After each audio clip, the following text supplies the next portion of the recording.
Donc l'objectif de ce travail était d'essayer d'identifier dans les 3 pays des expériences réelles, concrètes, visant non seulement aider, mais accompagner ces mères vers le chemin de la réinsertion. Donc on part du principe qu'elles étaient exclues de par leur grossesse hors mariage et qu'il fallait donc un travail d'accompagnement et voir ce qui se faisait sur le terrain.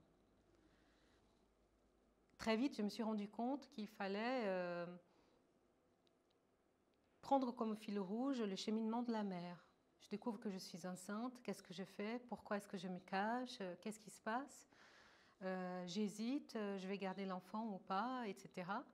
Et deuxième chose, il fallait aussi travailler entre le contexte, contexte, qui est la réalité, et l'idéal, qui est représenté par l'action d'une poignée de gens très motivés, pour la plupart des associations, mais aussi des fonctionnaires dans certaines administrations qui sont très engagés.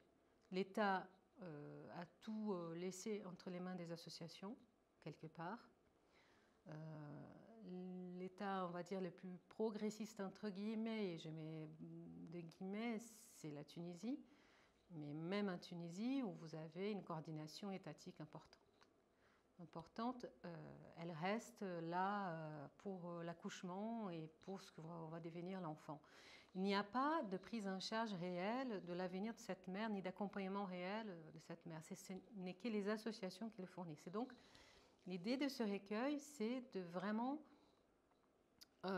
faire le grand angle, le zoomer sur des pratiques qui existent et qui sont superbes. Il y en a plein par rapport à un contexte difficile. Donc c'est le texte-contexte et les encadrés qui sont nombreux dans ce livre montrent l'idéal, montrent ce qui devrait être.